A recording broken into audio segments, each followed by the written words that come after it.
So ಇವತ್ತು ನಾನು ಅಗ್ನಿಹೋತ್ರದ ಮಾಡಿರೋದು ಇದೆಯಲ್ಲ ಬೂದಿ, ಇದರಲ್ಲಿ ನಾನು ಗಣೇಶನ ಮಾಡ್ತೀನಿ.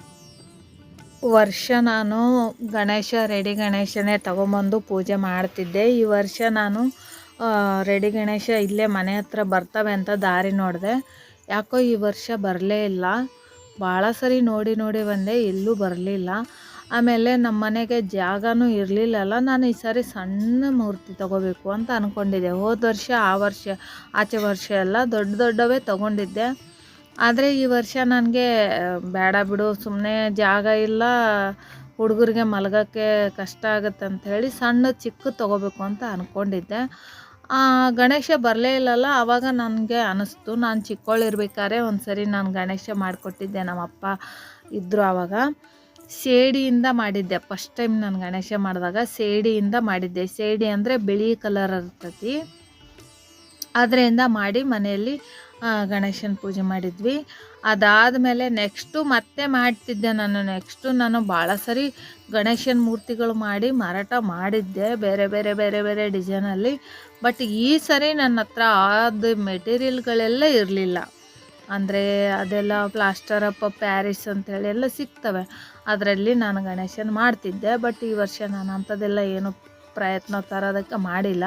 ಅಚಾನಕ್ಕಾಗಿ ನನಗೆ ತಲೆಯಲ್ಲಿ ಹೊಳಿತು. ಮನೆಯಲ್ಲಿ ನಾನು ಅಗ್ನಿಹೋತ್ರ ಮಾಡಿದ್ದು ಬೂದಿಗಳು ಭಾಳಷ್ಟು ಸ್ಟಾಕ್ ಮಾಡಿಟ್ಟಿದ್ದೆ. ಹೆಂಗೂ ಅದು ಬೂದಿ ಅಂದರೆ ಪವಿತ್ರ ಇರ್ತೈತಿ. ಡೈಲಿ ನಾವು ಅದರಲ್ಲಿ ಆಕಳ ತುಪ್ಪ ಮತ್ತು ಕೆಂಪಕ್ಕಿ, ಅನ್ಪಾಲಿಶ್ಡ್ ಅಕ್ಕಿ ಇರುತ್ತೆ, ಅದೆಲ್ಲ ಹಾಕಿಬಿಟ್ಟು ಮಂತ್ರ ಹೇಳಿ ಮಾಡಿ ಇಟ್ಟಿರೋ ಪವಿತ್ರ ಬೂದಿ ಇರುತ್ತಲ್ಲ.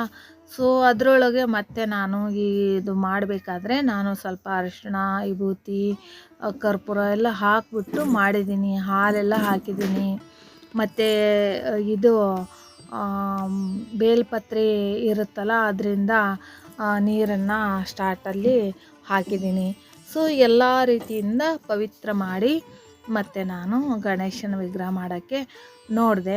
ಸೊ ಫಸ್ಟ್ ಟೈಮ್ ಏನಾಯಿತು ಅಂದರೆ ಈ ಬೂದಿ ಇದೆಲ್ಲ ಇದು ಗಟ್ಟಿಯಾಗಿ ತಯಾರಾಗಲಿಲ್ಲ, ಭಾಳ ನೀರಿತ್ತು. ಅದಕ್ಕೆ ಒಂದು ಬಟ್ಟೆಯಲ್ಲಿ ಹಾಕಿಬಿಟ್ಟು ನೀರೆಲ್ಲ ನಾನು ಹಿಂಡಿ ತೆಗೆದು ಒಂದು 2-3 ಸರಿ ಅದೇ ಥರ ಮಾಡಿದೆ. ಯಾಕಂದರೆ ಒಂದು ಸರಿ ಗಟ್ಟಿ ಅನ್ನಿಸ್ತಿತ್ತು, ಆಮೇಲೆ ಅದನ್ನೆಲ್ಲ ಮಾಡಿ ನೋಡೋ ಅಷ್ಟೊತ್ತಿಗೆ ಮತ್ತೆ ಅಳಕಾಗಿ ಇರ್ತಿತ್ತು. ಸರಿ ಯಾಕೋ ಮತ್ತೆ ಅಳಕಿದೆಯಲ್ಲ ಅಂತ ಹೇಳಿಬಿಟ್ಟು ಮತ್ತೆ ಅದೇ ಥರ 2-3 ಸರಿ ನಾನು ಬಟ್ಟೆಯಲ್ಲಿ ಹಾಕಿ ನೀರು ತೆಗೆದೆ. ಒಳ್ಳೆ ಒಂದು ಬಟ್ಲಾಗೋಷ್ಟು, ಟೀ ಕುಡಿಯೋ ಬಟ್ಲಾಗೋಷ್ಟು ನೀರು ಬಂತು ಅದರಿಂದ ವಾಪಸ್. ಮತ್ತೆ ಸರಿ ಅದೆಲ್ಲ ತೆಗ್ದಾದ್ಮೇಲೆ ಮತ್ತೆ ನಾನು ಮಾಡಿದ್ಮೇಲೆ ಆಗಲೂ ಇನ್ನೂ ಅಳಕಾಗೇ ಇತ್ತು. ಬಟ್ ಇನ್ನು ಮತ್ತೆ ನೀರು ತೆಗಿಯೋದು ಬೇಡ ಅಂತ ಅನಿಸ್ಬಿಟ್ಟು ಮಾಡಿದೆ. ಹಂಗೂ ಮಾಡಿದೆ. ಸೊ ಇದಕ್ಕೆ ಕೈ ಮತ್ತು ಕಾಲು ಎಲ್ಲ ಬಿಡಿಸೋದಕ್ಕೆ ಆಗೋದಿಲ್ಲ. ಯಾಕಾಗೋದಿಲ್ಲ ಅಂದರೆ ಅದು ಜಿಗಿಟೇ ಇರಲ್ಲಲ್ಲ, ಅದಕ್ಕೆ. ಸೊ ಇರಲಿ ಬಿಡು, ಇಷ್ಟೇ ಏನೋ ಕಣ್ಣು ಮೂಗು ಆಕಾರ ಬಂದಿದೆ ಅಂತ ಬಿಟ್ಟಿದ್ದೀನಿ. ನೋಡಿ, ನಾನು ಗಣೇಶನ ಮಾಡೋವಾಗ ನಮ್ಮ ತಂಗಿ ಫೋನ್ ಮಾಡಿಬಿಟ್ಲು. ನನ್ನ ಕೈಯೆಲ್ಲ ಇದಾಗಿತ್ತಲ್ಲ, ಅದೇ ಮಾಡಿಬಿಟ್ಟೆ. ಆಮೇಲೆ ನೋಡ್ತೀನಿ ಅದು ಕಟ್ಟಾಗ್ಬಿಟ್ಟಿತ್ತು ರೆಕಾರ್ಡಿಂಗ್. ಹೈಪರ್ ಲಾಕ್ಸ್ ಇಟ್ಟು ರೆಕಾರ್ಡಿಂಗ್ ಬಿಟ್ಟು ಚಾಲು ಮಾಡಿದ್ದೆ. ಬಟ್ ಇದಕ್ಕೆ ಕೈ ಕಾಲು ನೀಟಾಗಿ ಬಿಡ್ಸೋಕ್ಕೆ ಬರಲ್ಲ. ಯಾಕಂದ್ರೆ ಅಗ್ನಿಹೋತ್ರ ಮಾಡಿದ್ದ ಕುಳ್ಳಿನ ಬೂದಿ ಇರುತ್ತಲ್ಲ, ಬೂದಿಯಿಂದ ಮಾಡಿರೋದಿದು. ಕೈ ಕಾಲು ಬಿಡ್ಸೋಕ್ಕೆ ಜಿಗಿಟ್ ಮಣ್ಣಾಗಿದ್ದರೆ ಕೈಕಾಲೆಲ್ಲ ಬಿಡಿಸ್ಬೋದು.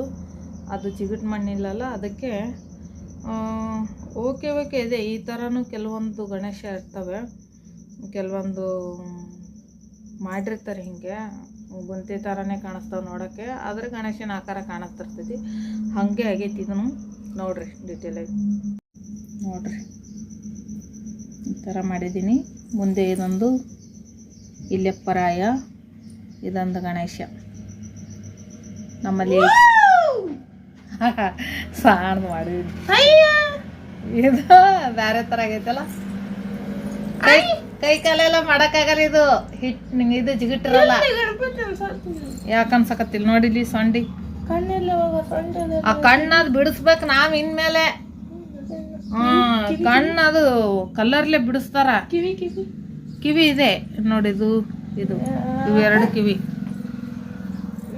ಅವನಿಗೆ ಇಷ್ಟ ಆಗಲಿಲ್ಲ ಅದು. ನಾನು ಏನೋ ಕೈ ಕಾಲು ಎಲ್ಲ ಕಾಣಿಸೋ ಹಾಗೆ ಚೆನ್ನಾಗಿ ಮಾಡ್ತೀನಿ ಅಂತ ತಿಳ್ಕೊಂಬಿಟ್ಟಿದ್ದ.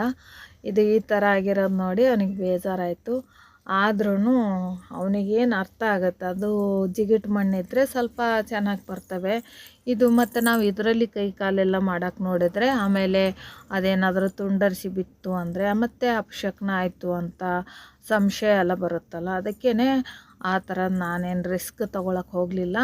ಸೊ ಇದ್ದಷ್ಟರಲ್ಲಿ ಗಣೇಶನ ಆಕಾರ ಮಾಡಿ ಕೂಡಿಸಿ ಪೂಜೆ ಮಾಡೋಕ್ಕೆ ನೋಡಿದ್ದೀನಿ.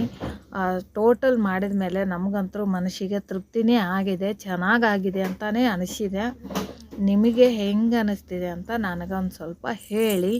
ಸೊ ನನಗೆ ಮಾತ್ರ ಚೆನ್ನಾಗಿ ಅನಿಸಿದೆ, ನನಗೆ ಆತ್ಮಕ್ಕೆ ತೃಪ್ತಿ ಆಗಿದೆ. ಯಾಕಂದರೆ ನಂಗೆ ನೋಡೋಕ್ಕೆ ಸಾಕ್ಷಾತ್ ಗಣಪತಿ ಥರನೇ ಕಾಣಿಸ್ತಿದ್ದಾನೆ. ಹಿಡ್ಗಂದಿ ಗಣಪತಿ ಕೂತಂಗೆ ಆಗ್ಯದ. ಹೌದಲ್ಲ, ತೆಳಗಿಟ್ಟ ಸಣ್ಣದೇನ್ರಿ ಹಾಸ್ಬೇಕು, ಏನೋ ಹಾಸ್ಲಿಲ್ವ, ಅಂಜಿಕೆ ಬಂತು ಆ ಕಡೆಗೆ. ಸೊ ನೋಡಿ ಫೈನಲಿ ಈ ಥರ ಅವನಿಗೆ ಲುಕ್ಕು ಬಂದಿದೆ. ಈ ಲುಕ್ಕು ನಿಮಗೆ ಹೆಂಗೆ ಅನಿಸಿದೆ ಅಂತ ನೋಡಿ. ಅಗದಿ ತೀರಾ ಆಡಂಬರ ಏನೂ ಮಾಡಿಲ್ಲ, ಸಿಂಪಲಾಗಿ ಮಾಡಿದ್ದೀನಿ. ಮತ್ತು ಎಕೋ ಫ್ರೆಂಡ್ಲಿ ಅಂತಾರಲ್ಲ ಆ ಥರನೂ ಆಗಿರ್ತಾನೆ. ಯಾಕಂದರೆ ಅದು ನ್ಯಾಚುರಲ್ ನಾವು ಮಾಡಿರೋದು ಅಗ್ನಿಹೋತ್ರ ಬೂದಿಯಿಂದ. ಸೊ ನಾಳೆ ನಾನು ಪಾಟಲ್ಲಿ ಹಾಕಿಬಿಟ್ರೆ ಪಾಟಲ್ಲಿ ಕರಗಿಬಿಟ್ಟು ಹೂವಿನ ಗಿಡಗಳಲ್ಲಿ ಒಂದು ಒಳ್ಳೆ ಇದಾಗ್ತಾನೆ, ಒಳ್ಳೆ ಫಲವತ್ತಾದ ಹೂಗಳು ಬರ್ತವೆ. ಇದು ಅರ್ಕ ಗಣೇಶ, ಈ ಬೇರೊಳಗಡೆ ಅರ್ಕ ಗಣೇಶ ಇರೋದು. ಸೊ ಇದು ನಮ್ಮ ಮನೆ ಹತ್ರನೇ ಬೆಳೆದಿತ್ತು. ಅದು ಪುಷ್ಯ ನಕ್ಷತ್ರ ಸಂಡೇ ದಿನ ತರಬೇಕು, ಆವತ್ತಿನ ದಿನ ತಂದಿದ್ದೀನಿ. ಆಲ್ಮೋಸ್ಟ್ 1 ವರ್ಷ ಆಗಕ್ಕೆ ಬಂತು. ಇವಾಗ ಈ ಗಣೇಶ, ಬೇರಲ್ಲಿರೋ ಗಣೇಶ ನಮ್ಮ ಮನೆ ಒಳಗೆ ಬಂದು, ಸೊ ಅವಾಗಿಂದ ನಮಗೆ ಪಾಸಿಟಿವೇ ಆಗ್ತಿದೆ, ಪಾಸಿಟಿವ್ ಎನರ್ಜಿನೇ ಇದೆ. ಓಕೆ, ವಿಡಿಯೋ ಮುಗಿತಾ ಬಂತು. ಮತ್ತೆ ಸಿಗೋಣ ಮುಂದಿನ ವಿಡಿಯೋದಲ್ಲಿ. ಅಲ್ಲಿವರೆಗೂ ಥ್ಯಾಂಕ್ ಯು ಆ್ಯಂಡ್ ಬಾಯ್.